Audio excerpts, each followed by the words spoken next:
Kita bersatu di dalam doa.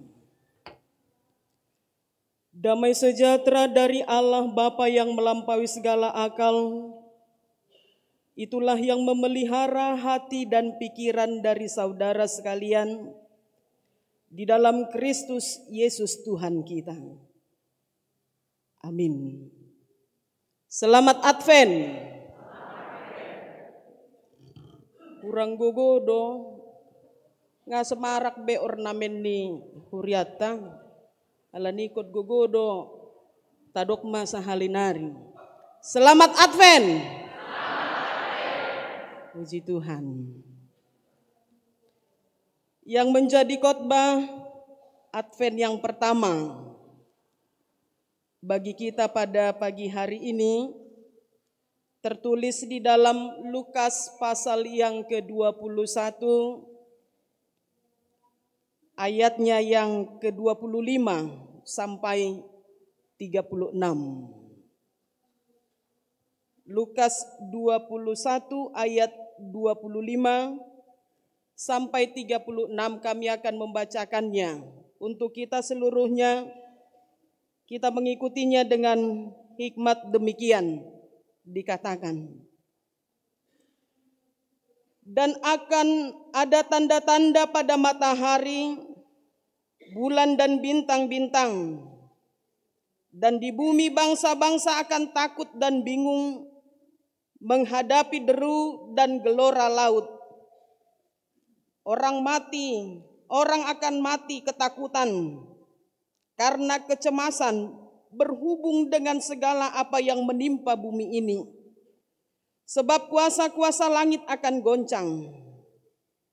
Pada waktu itu orang akan melihat Anak Manusia datang dalam awan dengan segala kemuliaan, dengan segala kekuasaan dan kemuliaannya. Apabila semuanya itu mulai terjadi, bangkitlah dan angkatlah mukamu, sebab penyelamatanmu sudah dekat. Lalu Yesus mengatakan perumpamaan ini kepada mereka. Perhatikanlah pohon ara atau pohon apa saja. Apabila kamu melihat pohon-pohon itu sudah bertunas, kamu tahu dengan sendirinya bahwa musim panas sudah dekat. Demikian juga jika kamu melihat hal-hal itu terjadi, ketahuilah bahwa kerajaan Allah sudah dekat. Aku berkata kepadamu, sesungguhnya angkatan ini tidak akan berlalu sebelum semuanya terjadi. Langit dan bumi akan berlalu, tetapi perkataanku tidak akan berlalu. Jagalah dirimu supaya hatimu jangan syarat oleh pesta pora dan kemabukan, serta kepentingan-kepentingan duniawi, dan supaya hari Tuhan jangan dengan tiba-tiba jatuh ke atas dirimu seperti suatu jerat, sebab ia akan menimpa semua penduduk bumi ini. Berjaga-jagalah senantiasa sambil berdoa, supaya kamu beroleh kekuatan untuk luput dari semua yang akan terjadi itu, dan supaya kamu tahan berdiri di hadapan Anak Manusia. Demikian firman Tuhan. Bapak Ibu Saudara yang dikasihi Tuhan kita Yesus Kristus, mulai minggu ini kita masuk dalam rangkaian minggu-minggu Advent, artinya masa penantian. Dalam kalender gereja kita ada 4 minggu Advent. Minggu Advent yang pertama, kedua, sampai yang keempat. Dan keempat minggu Advent ini setiap minggunya memiliki makna yang berbeda. Minggu Advent yang pertama kita diminta untuk menanti dalam pengharapan. Minggu Advent yang kedua kita diminta untuk menanti dalam iman. Minggu Advent yang ketiga, kita diminta untuk menanti dalam sukacita. Dan minggu Advent yang terakhir, Advent yang keempat, kita diminta untuk menanti dalam damai sejahtera. Hari ini kita masuk dalam minggu Advent yang pertama. Dalam bahasa aslinya Molodidok Advent, Adventus. Artinya kedatangan. Kedatangan Yesus sebagai juru selamat. Dia tinggalkan singgasananya di sorga. Lalu dia hadir sebagai manusia, bayi yang lahir di kandang domba. Jadi dalam Advent kita memiliki pengharapan bahwa dia yang lahir di kandang domba itu, kemudian dia akan mati di kayu salib, lalu dia bangkit dan dia naik ke sorga, kemudian dia akan datang lagi. Kita memiliki pengharapan dia akan datang kembali ke dunia ini untuk kedua kalinya, menyelamatkan manusia dari keberdosaannya. Itu sebabnya dikatakan parusia, kedatangan Yesus yang kedua kalinya. Dan kedatangan Yesus yang kedua kalinya ini tidak datang secara tiba-tiba. Dikatakan di ayat yang ke-25 dan ke-26, ada tanda-tanda yang menyertai, yang ingin mengatakan tentang kedatangannya yang kedua kalinya. Akan tetapi tanda-tanda itu ternyata yang menyertai, yang memberikan pemahaman akan kedatangannya, tentu ini membuat bangsa-bangsa menjadi takut dan cemas. Bahkan bisa kita katakan tanda-tanda tersebut mungkin dulu sudah terjadi. Bahkan mungkin saat ini pun terjadi. Matahari, bulan, dan bintang, gelora laut, itu dulu sudah terjadi. Ngahea masa gempa bumi di Banda Aceh. Jalasonari pe masa do bencana alam. Kota Medan lumpuh total alani udan karena memang kebanjiran. Tanda-tanda itu menyertai. Bukan terjadi dulu, tetapi mungkin saat ini juga terjadi. Kita diharapkan untuk menyikapi seluruh yang terjadi ini. Bukan dengan ketakutan, bukan dengan kecemasan, bukan dengan kebingungan. Tetapi Tuhan mengatakan di ayat yang ke-28, bagaimana kita harus menyikapinya. Bangkitlah, angkatlah mukamu. Jangan takut, jangan cemas, dan jangan bingung. Tapi bangkitlah, angkatlah mukamu. Sebab penyelamatanmu sudah dekat. Bagaimanapun kita menantikan kedatangan Yesus, apapun keadaannya, apapun tanda-tandanya, jangan membuat engkau lemah, jangan membuat engkau diam. Tetapi sebaliknya, semakin beranilah untuk melakukan apa yang Tuhan kehendaki dalam dirimu. Dan perumpamaan pohon ara dikatakan di ayat yang ke-29 sampai 31. Kenapa Tuhan pakai perumpamaan tentang buah ara ini, pohon ara ini? Tentu karena memang ini adalah media yang sangat mudah untuk menjelaskan peristiwa yang tidak dimengerti oleh masyarakat pada waktu itu. Inilah media yang sangat mudah dan ini ada di sekitar mereka. Di mana pohon ara ini pohon yang tumbuh pada masa musim panas. Dan daun-daunnya pun dia akan gugur pada masa musim dingin. Murado on mangat tusion. Karakter pohon ara sangat-sangat berbeda dengan pohon yang lainnya. Sehingga ini dijadikan oleh Tuhan sebagai penanda akan kedatangannya yang kedua kali. Apa tandanya perbedaan pohon ara ini dengan pohon yang lainnya? Saya mau katakan pohon almond. On masa don dinasida. Ada almond dan juga ada ara. Pohon almond ini kalau dia sudah berbunga, pohon ara ini tidak akan pernah berbunga. Kalau berbunga pohon almond, tentu pohon ara ini masih bertahan dengan cabang-cabangnya yang tanpa daun. Sampai awal musim panas. Lalu kemudian getah tumbuh-tumbuhan ini akan mengalir.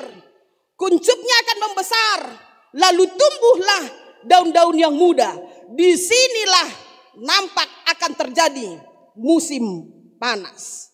Maka ketika hal itu sudah terjadi, ini menjelaskan kalau sudah terlihat hal yang demikian, itu adalah tanda bagimu bahwa kita diminta untuk waspada. Ada rentetannya, molonga tubuh, molonga rogetah, sian tumbuh-tumbuhan itu yang mengalir. Kuncupnya sudah mulai membesar, lalu sudah mulai tumbuh daun-daun muda. Ngatikino, waspadalah dengan apa yang terjadi. Gunakan indramu. Ya. Indra dona mangat tusi. Dan warnisi indra te. Indra kita. Odo na mangat tusi. Waspada dengan menggunakan indra kita. Karena waktunya sudah dekat. Tuhan Yesus dapat mengenali pohon ara sebagai penanda datangnya musim panas. Dia juga menggunakan indranya. Dan ini dia gunakan terlatih sejak kecil. Maka ini pun yang harus kita gunakan dalam kehidupan kita. Supaya kita dapat waspada dan berjaga-jaga dengan baik.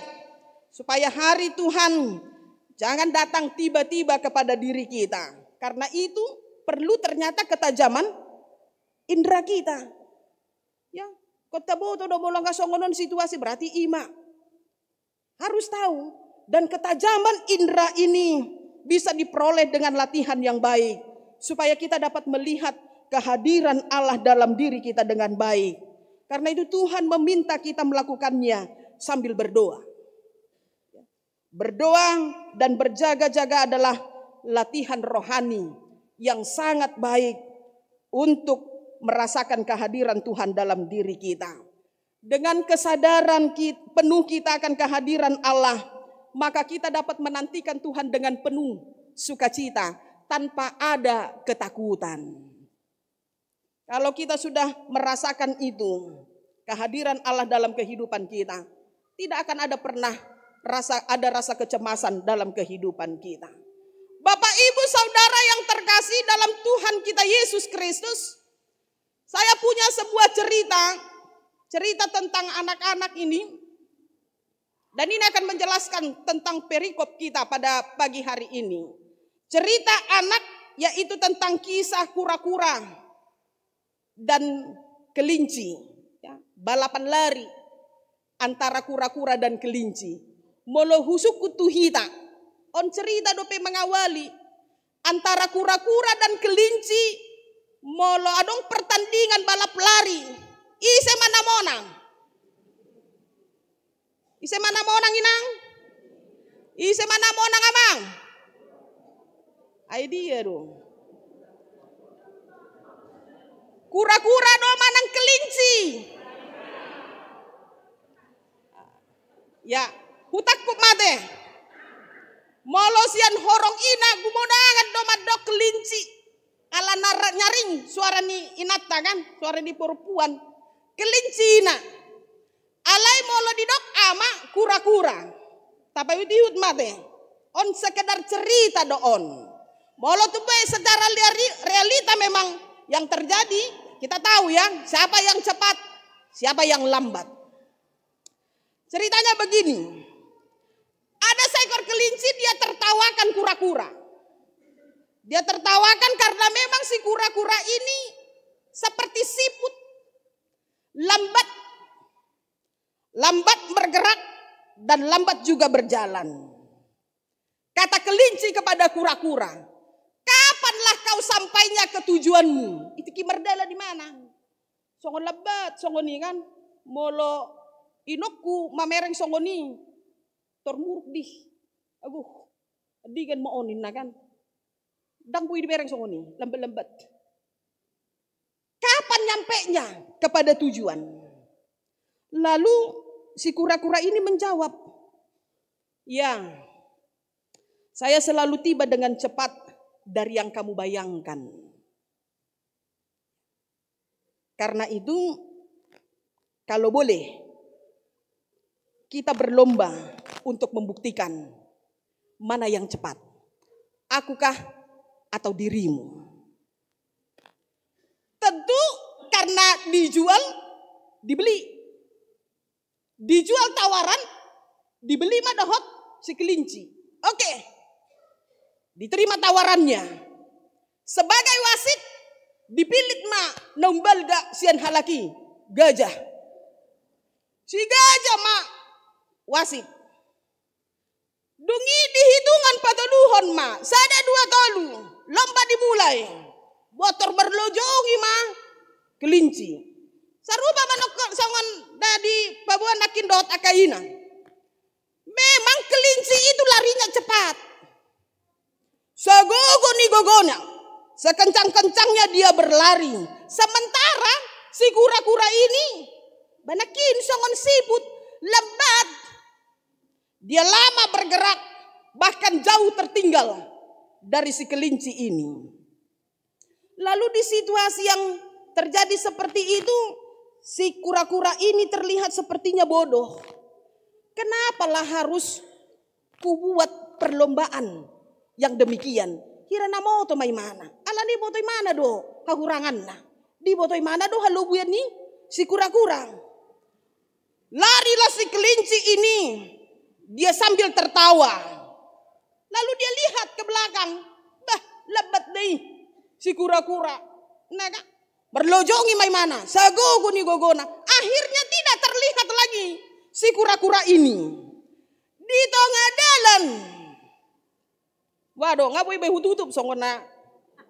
Serius. Di tengah jalan si kelinci ini bergumam begini. Ah, lambat kali kau, kura-kura. Modo majawau satokin. Ido ko ni mana masongo ni? Ala na memang diberi gimana songo na lambat. Modo majawau satokin. Enggak mungkin itu kalau dia menang. Tidak mungkin. Karena dia lambat. Sementara itu dinunuti si kura-kuraon mamerdalan nang penenget-nenget. Alay nunuti mana? Dinunuti mayo imana ma sedikit demi sedikit. Dilewatilah si kura-kura na terpodomi. Maaf, berarti pas ya. Dilewati mak. Si kelinci na bodomi, kura-kura lambat. Dan terbagaimana? Ala na sinop. Ala na memang dia sangat terlelap dengan tidurnya. Saat kura-kura mendekati garis finish, terdungo mak. Si kelincion. Terdungo diberi gimana mak? Tokin naik. Tolu langkah naik kan? Kira-kira mana masih dadau? Dong di kira-kira mana merlojong may mana? Merlojong may mana ternyata sekuat apapun dia lakukan, tidak ada daya dia untuk berlari. Karena apa? Karena si kura-kura sudah sampai ke garis finish duluan dia. Kelinci meremehkan kura-kura. Sembrono dia dalam menjalani pertandingan.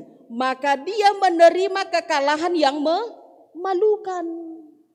Kekalahan yang memalukan doon. Karena memang demikian. Bapak ibu saudara yang terkasih, pelajaran apa yang mau kita lihat dari cerita ini? Yang kami mau katakan, seandainya kelinci tidak tertidur dengan lelap saat kura-kura berjalan dalam lomba lari, maka kelinci tidak perlu menerima kekalahan yang memalukan. Molodang terpodo bimana? Merdalan pe, dak ya mau nangi kura-kura. Yang pasti kelinci itu akan menang. Tetapi karena dia tertidur, maka kura-kura lah yang mendapatkan kemenangan itu. Artinya dalam kehidupan kita, kita pun sedang menanti ini. Gambaran orang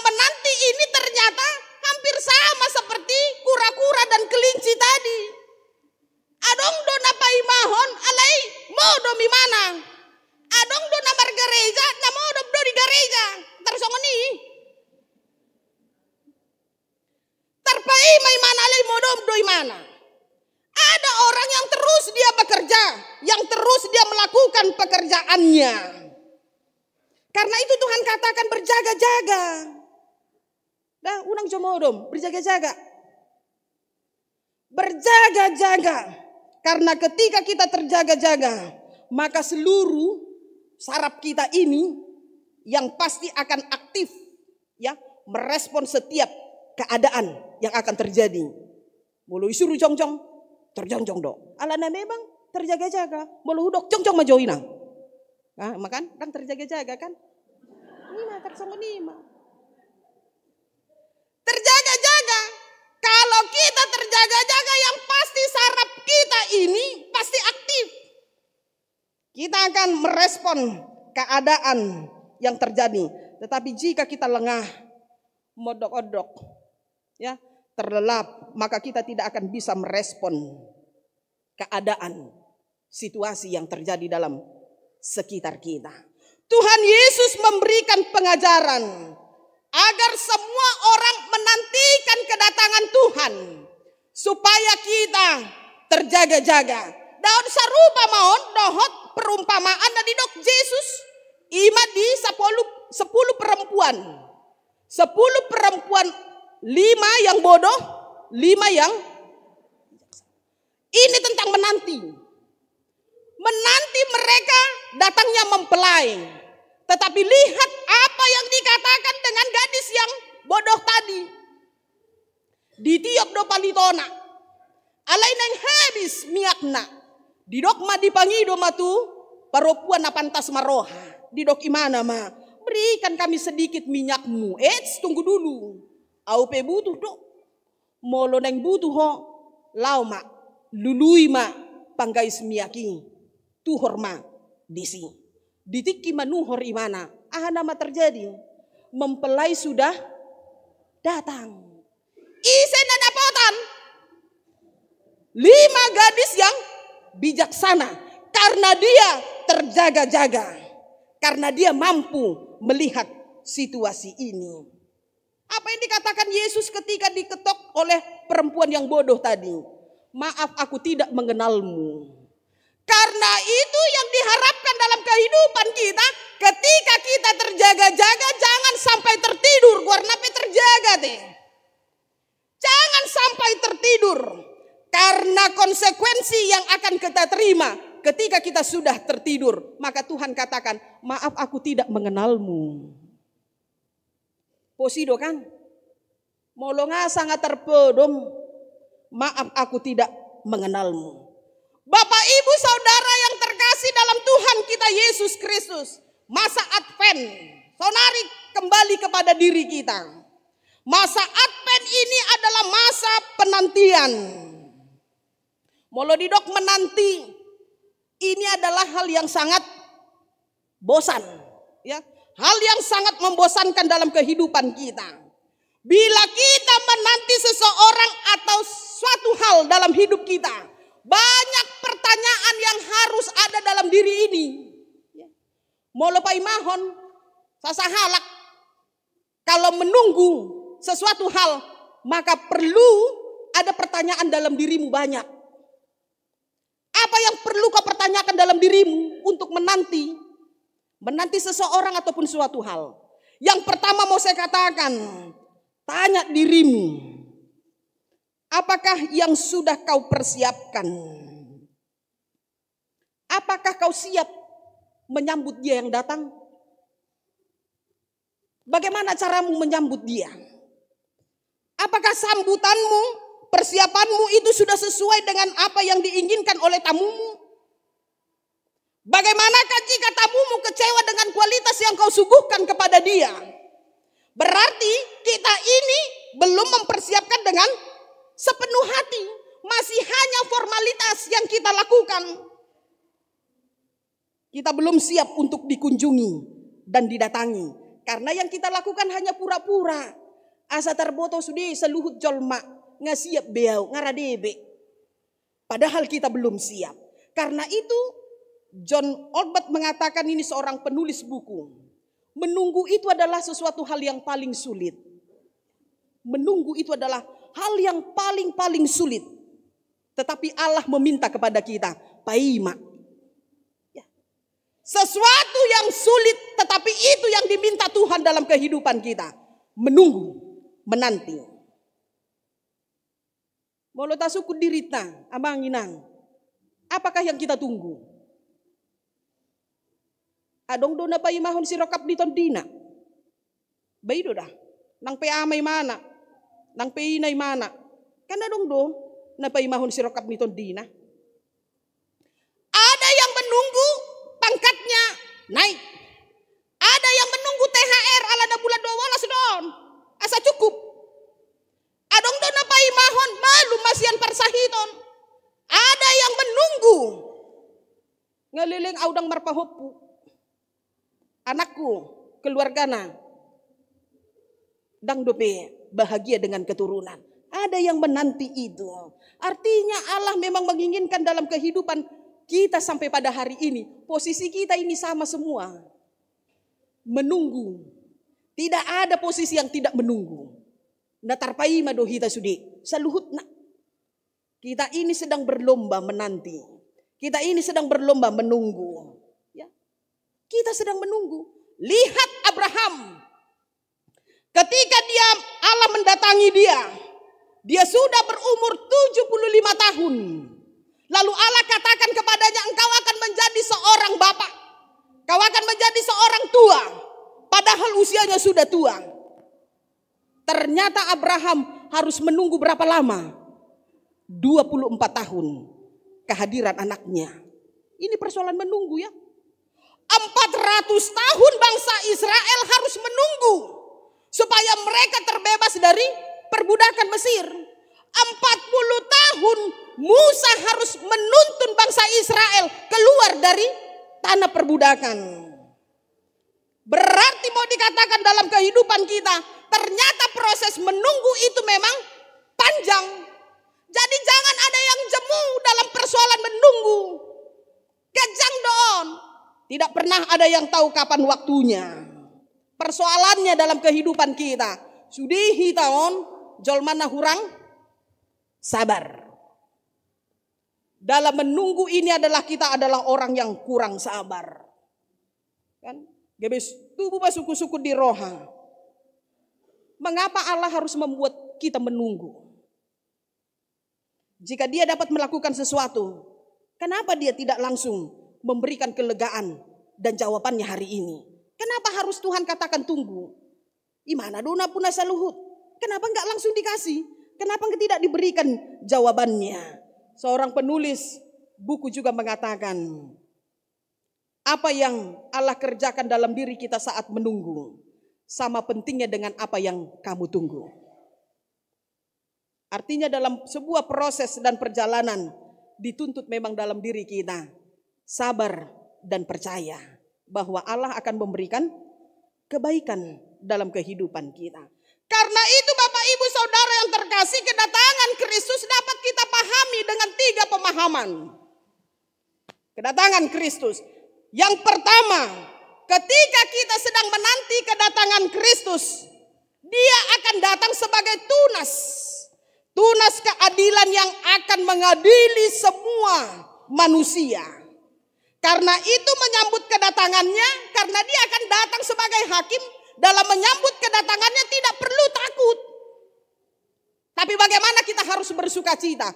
Kalau orang yang menanti kedatangan Tuhan dengan takut, berarti dia belum mengenal Kristus adalah pemberi kasih dan keselamatan dalam hidupmu. Alani isen nama biar. Bolok nih. Kalau orang yang tidak masih memiliki rasa takut dalam kehidupannya dikatakan dia belum kenal Tuhan. Dia belum orang yang mengasihi Kristus dalam kehidupannya. Itu yang pertama. Yang kedua mau dikatakan dalam kehidupan kita. Ketika kita menyambut kedatangan Yesus sebagai juru selamat, bayi yang lahir di kandang domba di Bethlehem yang biasanya kita rayakan di Natal. Tentu kedatangannya ini adalah kedatangan yang harus disambut dengan sukacita. Nggak seorang bagaimana? kita bersuka cita. Tetapi mau dikatakan dalam kehidupan kita dalam perikop ini, orang yang bersuka cita tidak harus dipahami dengan pesta pora. Boy merlasini roha marolo-polo, tapi jangan pahami dengan pesta pora. Jangan engkau berikan dirimu syarat dengan kepentingan dunia dan pesta pora. Bersuka cita bisa, tapi pahami tidak harus dengan pesta pora. Yang ketiga mau dikatakan kedatangan Kristus itu ternyata memelihara. Karena dia datang, dia sudah memelihara kehidupan kita sehari-hari.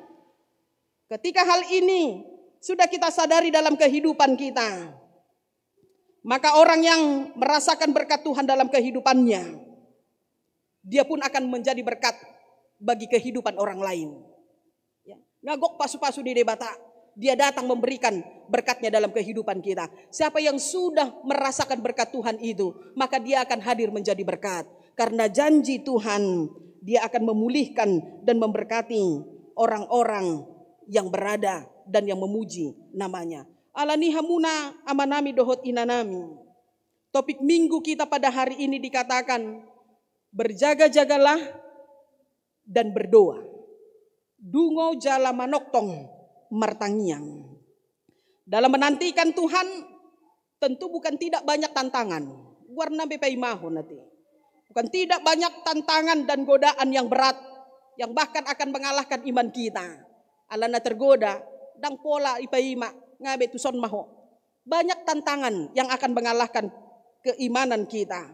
Tetapi jika kita terjaga-jaga dan berdoa dalam menantikan kedatangannya, maka kita akan diberkati.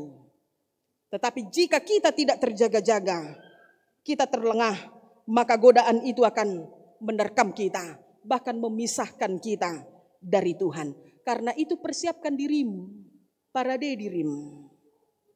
Dungo jala manoktong ma martangiang. Amin. Kita berdoa. Terima kasih Tuhan untuk firman-Mu yang telah kami dengarkan pada hari ini.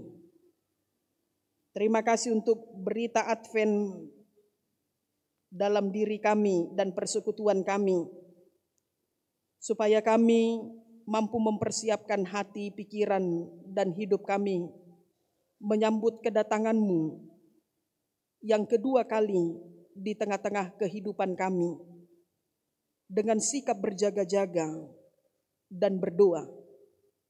Kelak Tuhan akan mendapati kami penuh dengan sukacita, damai dan sejahtera. Karena itu Bapa, di dalam penantian ini, masa Advent bagi kami, kiranya Engkau meneguhkan iman percaya kami. Kiranya Engkau memampukan kami untuk tetap setia melakukan apa yang Kau kehendaki di tengah-tengah kehidupan kami. Supaya dalam penantian kami berbuahkan kebaikan, berbuahkan berkat yang dapat kami nikmati di tengah-tengah kehidupan kami.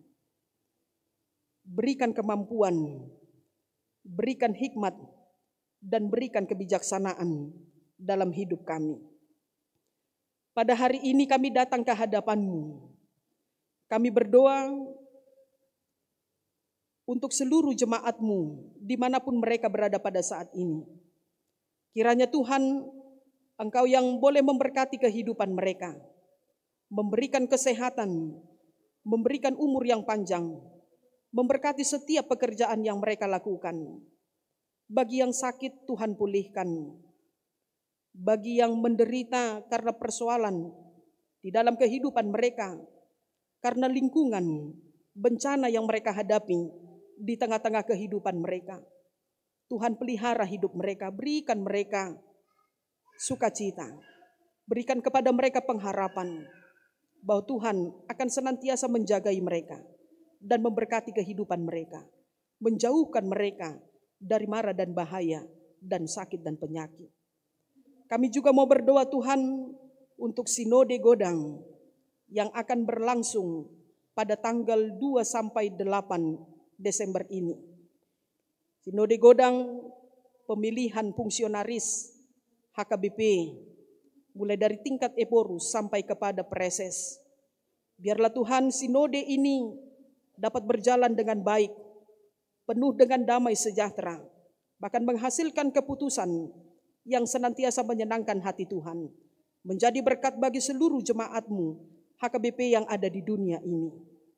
Kami berdoa untuk seluruh peserta, para pendeta resort, dan utusan dari Sinode Godang yang diberangkatkan dari resort masing-masing. Supaya Tuhan juga yang menyertai mereka di perjalanan menuju seminarium Sipoholon. Sehingga mereka boleh sampai tiba di tempat rapat dalam keadaan baik dan penuh dengan sukacita. Dan mereka pun akan mengikuti seluruh rangkaian kegiatan di dalam kasih yang daripada Tuhan. Begitu juga dengan selesainya sinode yang akan berlangsung, Tuhan juga tetap memelihara kehidupan seluruhnya, peserta rapat, sehingga mereka boleh pulang, memberikan kebahagiaan, memberikan sukacita bagi banyak orang, terutama Tuhan terpilih pimpinan yang kami nantikan, yang akan membawa perubahan ke HKBP yang lebih maju dan lebih baik lagi di hari-hari yang akan datang. Terima kasih Tuhan, kami juga boleh mengucapkan syukur dan terima kasih untuk berkat Tuhan dalam kehidupan jemaat-Mu di sepanjang minggu ini. Kembali kami serahkan hidup mereka ke dalam tangan pengasihan Tuhan, supaya Tuhan yang memelihara apapun yang akan kami lakukan dan apapun yang akan kami kerjakan, senantiasa mendatangkan berkat dan menjadi kemuliaan bagi nama Tuhan. Kami adalah manusia yang lemah dan penuh dengan dosa dan kesalahan.